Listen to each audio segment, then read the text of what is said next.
Mes amis, bonjour. Donc, on se retrouve encore une fois pour parler de la carte ultime de chez Boursorama. Donc, pour faire d'abord le déballage et puis pour répondre à toutes vos questions. Allez, c'est parti.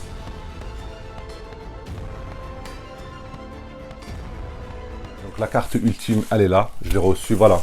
Comme ça, vous savez à quoi ça ressemble quand vous le recevez. C'est une grosse enveloppe, en fait, comment dire, une enveloppe à bulles noire, d'accord? Une sorte de, une big carte, vous voyez. L'emballage il est sympa, ça change en tout cas, ça change des autres banques françaises. Et puis à l'intérieur, une fois qu'on a sorti ça, on déballe et on a la carte qui est là, d'accord. Donc on la sort, eh ben, c'est dur, c'est un peu dur à sortir, voilà. Et voilà, et donc elle est là la carte, donc la carte elle est là. À titre de comparaison visuelle on va dire, une carte Visa Premier c'est ça. Vous voyez, comment ça sent le haut de gamme, d'accord. Une carte de chez Orange, c'est à peu près le même format, sauf que les chiffres ils sont toujours en horizontal, d'accord. Et puis une carte ultime, c'est ça. Ouais. Maintenant, on va attaquer directement les différentes questions que j'ai reçues sur cette banque-là et sur cette carte en particulier. Donc j'ai noté les questions là, donc je vais essayer de les prendre à peu près dans l'ordre, mais c'est pas sûr. Donc, la première des questions que j'ai notées, c'est en gros, c'est quoi Boursorama? C'est une banque ou c'est une banque en ligne? Boursorama, il faut savoir, Boursorama, c'est une banque en ligne, c'est parmi les premières en France, d'accord, je le répète à chaque fois, c'est parmi les premières en France. En termes de nombre de clients, c'est la première. En termes de frais, par exemple, c'est la première parce que c'est la moins chère vraiment des banques en ligne françaises. Qu'est-ce qui fait la différence entre une banque en ligne et une néobanque? Une banque en ligne, c'est quasi une banque traditionnelle, sauf qu'elle n'a pas d'agence, d'accord? Elle a par exemple un chéquier, elle a des comptes d'épargne et tout ça, mais elle n'a pas d'agence physique. Donc Boursorama, c'est une banque en ligne, d'accord? Une néobanque, c'est une banque ou un établissement bancaire qui est quasiment que sur application ou sur site mobile. En l'occurrence, c'est le cas de N26 par exemple, de Max, un exemple français, ou alors de Curve, d'accord, ou de Revolut, d'accord. Ça, c'est des néobanques. Donc, une autre question qui revient de temps en temps, c'est l'inscription. L'inscription, ça me paraît évident parce que bon, on a fait plusieurs banques et tout ça, donc ça me paraît évident, mais bon, je le redis encore une fois. Donc, l'inscription, elle fait soit sur ordinateur, soit sur smartphone, que ce soit Android ou iPhone. Juste on accède à l'application ou alors même sur une page web normale et voilà, on s'inscrit, on remplit toute l'identité, donc le nom, le prénom, l'adresse, les choses normales quoi. Et puis on vous demandera donc d'envoyer vos documents, ces documents qu'ils demandent. Alors ces documents là, on les envoie pas par courrier, il faut juste en fait vous prenez un téléphone et vous prenez des photos et vous envoyez. Vous prenez des photos, vous envoyez, d'accord. C'est un système de scan. Alors maintenant, on va arriver à la liste des papiers demandés en fait pour l'inscription. Comme n'importe quelle banque en général, on vous demandera un justificatif d'identité, donc une carte d'identité ou alors un passeport à votre nom, d'accord. On vous demandera aussi un justificatif de revenus, donc des impôts, les derniers impôts, ou alors deux fiches de paie. Les deux dernières fiches de paie, c'est l'un ou l'autre, d'accord, soit les deux dernières fiches de paie, soit les impôts. On vous demandera aussi un justificatif de domicile de moins de 6 mois à votre nom. Si ce n'est pas le cas, vous êtes hébergé par exemple, une attestation de la personne qui vous héberge avec sa carte d'identité à scanner et non pas envoyé, d'accord, en original par papier. C'est à scanner à chaque fois. On vous demandera un RIB à votre nom. On vous demandera aussi quelque chose que peut-être les gens oublient, c'est qu'on prend une feuille blanche, d'accord, et on fait une signature sur une feuille blanche et on la scanne et on l'envoie. Ça, c'est votre signature qui sera adossée à vos papiers et qui sera enregistrée chez eux. Maintenant, une fois que l'inscription elle est faite, on vous demandera de faire un versement donc, de cette banque-là que vous aviez déjà chez votre compte Boursorama. En général, la somme est de 300 € chez toutes les autres banques en ligne, d'accord. À savoir que chez Boursorama, tout le monde fait 10 € et ça passe très bien. À savoir que aussi que pour la nouvelle carte, donc la carte ultime, ce n'est pas 300 €, c'est 500 €. Et après, en général, en 7 jours, 10 jours, vous recevez donc la carte chez vous. La carte, vous validez la carte et puis le compte il est ouvert. Vous pouvez demander un chéquier, tout ce que vous voulez, d'accord. Si vous êtes passé par un code comme celui que je vous mets dans la description, vous avez votre prime aussi qui tombe le même jour. Une autre question à laquelle j'avais aussi répondu il y a longtemps, donc c'est est-ce que Boursorama livre un chéquier ou est-ce qu'on peut mettre de l'espèce? Non, Boursorama peut vous demander, pouvez demander un chéquier à Boursorama, il n'y a aucun problème, vous le recevez chez vous, on recommande gratuitement, d'accord? Vous pouvez demander un chèque de banque, vous pouvez même envoyer un chèque qu'on vous a donné, vous pouvez le mettre sur votre compte chez Boursorama, il n'y a aucun problème. Pour les espèces, non, on ne peut pas mettre d'espèces chez Boursorama, ça c'est clair, d'accord? Il n'y a que et le banque qui accepte les espèces en passant par la BNP Paribas. Mais sinon, toutes les autres banques en ligne n'acceptent pas les espèces. Est-ce que Boursorama, elle vous permet d'avoir un découvert? Étant donné que c'est une vraie banque, hein, donc oui, il y a un découvert, ça dépend des banques, mais il y a un vrai découvert hein, de 500 euros, de 400 euros. En plus, chez Boursorama, vous avez un découvert de base, et puis une fois que vous êtes client depuis plus de 3 mois, vous pouvez changer ce découvert-là, vous pouvez le monter, le descendre, vous pouvez changer tous les plafonds, il n'y a aucun problème. Donc oui, c'est une vraie banque en fait, ne vous inquiétez pas. Là, on commence à rentrer dans le vif du sujet.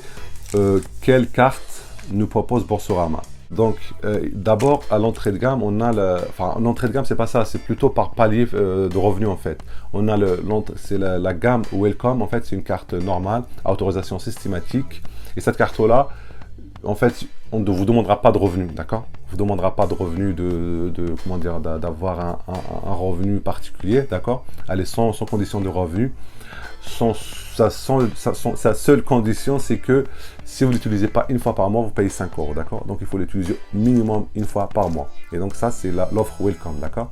Après, le palier au-dessus, il faut gagner minimum 1200 euros. Donc il y a des conditions de revenus, c'est minimum 1200 euros. Donc c'est une visa classique, qu'on appelle une visa classique.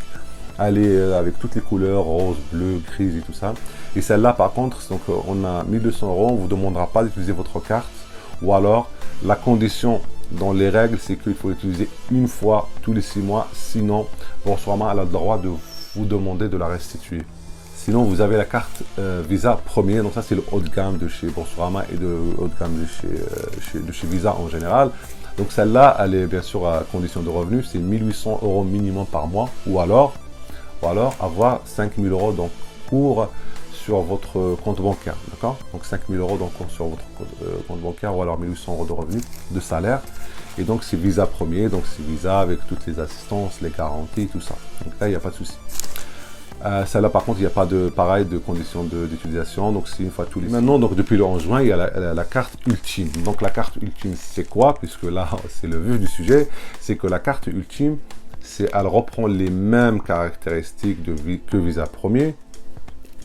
Voilà. Et par contre, elle est sans condition de revenu pour les nouveaux clients.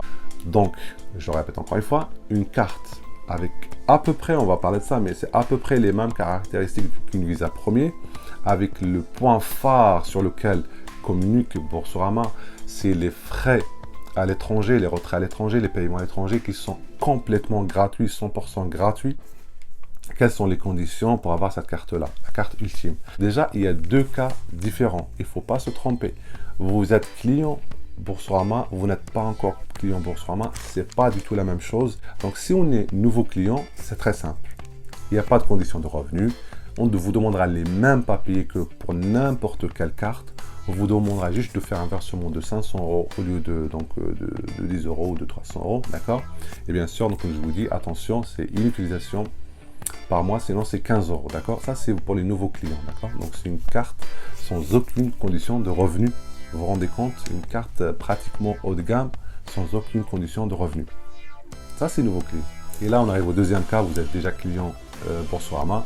Je vous explique. Prenons un exemple, vous êtes déjà client Boursorama et vous avez la carte Visa Premier, d'accord? Donc, vous allez demander votre carte et puis à partir de là, vous mettez 50 euros, 100 euros de votre compte, d'accord? Sachez que si vous voulez une carte ultime, c'est pas très simple, c'est pas aller sur l'application et demander la carte ultime. Non, non, non. C'est comme en fait, c'est comme c'est considéré comme une carte Visa Premier. Donc c'est comme si vous avez déjà une carte Visa Premier et que vous voulez demander une deuxième carte Visa Premier, d'accord? Donc là déjà, si par exemple vous n'avez rien sur votre compte, vous vous direz, ah ben non, il faut mettre déjà 5000 euros. C'est un exemple que je prends pour Visa Premier. Si vous avez déjà une Visa Premier, vous demandera de mettre soit d'avoir tous les mois, donc comme on fait à l'inscription pour une Visa Premier, soit d'avoir mis pendant les 3 derniers mois 1800 euros par mois dans votre compte, donc un salaire qui arrive de 1800 euros, soit d'avoir 5000 euros sur votre compte d'épargne, enfin en compte général de Boursorama, d'accord? C'est pas parce que vous êtes client que vous allez la demander comme ça, un claquement de doigts, non.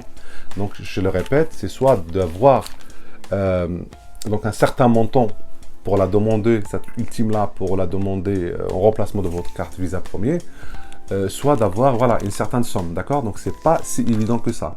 Par contre, point très important, c'est que si vous devez mettre ces 5 000 euros, sachez que vous les mettez aujourd'hui, ça rentre sur votre compte, vous demandez la carte ultime, vous retirez l'argent le lendemain. On ne vous en voudra pas. Beaucoup de gens sont déçus parce qu'ils croyaient qu'ils pouvaient juste dire « ouais, je vais remplacer cette carte par une autre carte ». Et bien non, il fallait remplir encore des conditions. Donc cette carte-là, elle est clairement destinée à attirer les nouveaux clients, d'accord? Pour les anciens clients, on peut la demander, mais il faut avoir certaines conditions. Alors quelles sont ces conditions-là? Donc là, si vous voulez par exemple remplacer votre Visa classique par exemple, par une Visa ultime, sachez que déjà, on ne peut pas la demander en plus dans nos cartes, d'accord? C'est pour remplacer une autre carte que vous avez déjà en tant qu'ancien client. Donc, si vous avez une Visa classique, on vous demandera soit d'avoir 1 200 euros pendant les 3 derniers mois, ou alors soit d'avoir, je crois, 3 000 euros sur le compte pour demander, remplacer votre classique par une Visa ultime. Si vous avez donc une Visa première, comme j'ai dit, c'est soit 5 000 euros, soit 1 800 euros qui sont rentrés pendant les 3 derniers mois. Donc une autre question, quels sont les avantages? Maintenant que j'ai testé cette carte-là depuis à peu près une semaine ou 10 jours, les avantages, vous n'allez pas les sentir du jour au lendemain comme ça. L'avantage, je pense, le seul avantage qui me vient comme ça en tête et qu'on peut sentir, c'est si on voyage, puisque avec n'importe quel visa, vous retirez, vous allez payer des frais. Avec la carte Visa Ultime, à l'étranger, on ne paye pas de frais. Donc c'est une carte, pour reprendre, c'est une carte qui a à peu près les mêmes caractéristiques qu'une Visa premier, d'accord? Concernant les assurances, les assistances et tout ça, c'est pratiquement la même chose qu'une Visa premier.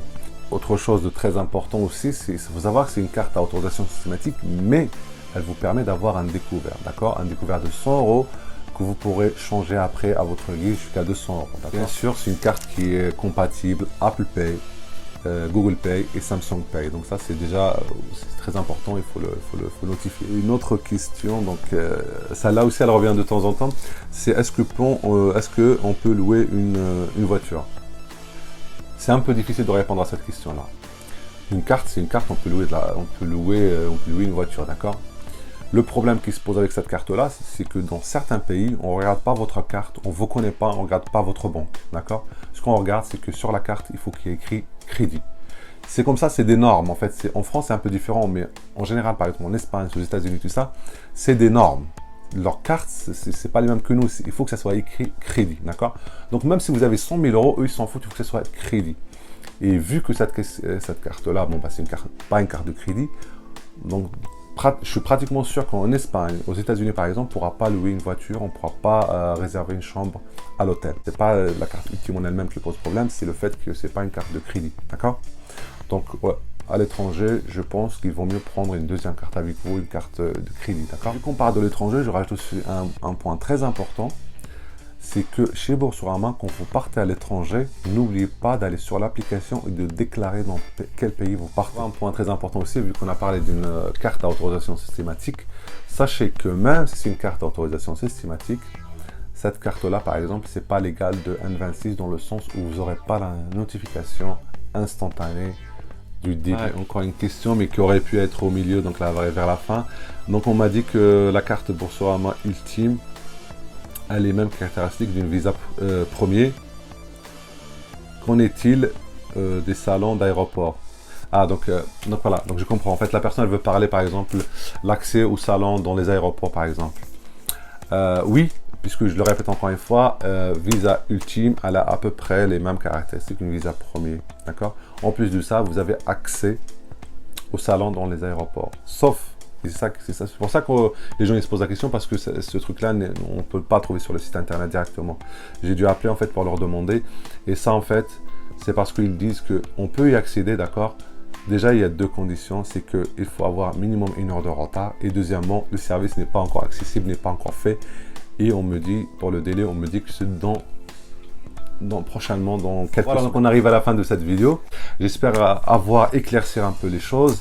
Je vous remercie de me suivre, de vous abonner, donc de liker, de commenter. N'oubliez pas aussi de checker la description. Donc il y a le code promo qui va vous permettre de gagner votre prime. N'hésitez pas, ça vous engage à rien du tout. Et donc je vous dis à très bientôt. Je vous prépare encore de vidéos. Je pense que je vais parler encore de Orange Bank et puis d'autres services qui sont très prometteurs, qu'on vient de me suggérer. Donc, n'hésitez pas à me suivre.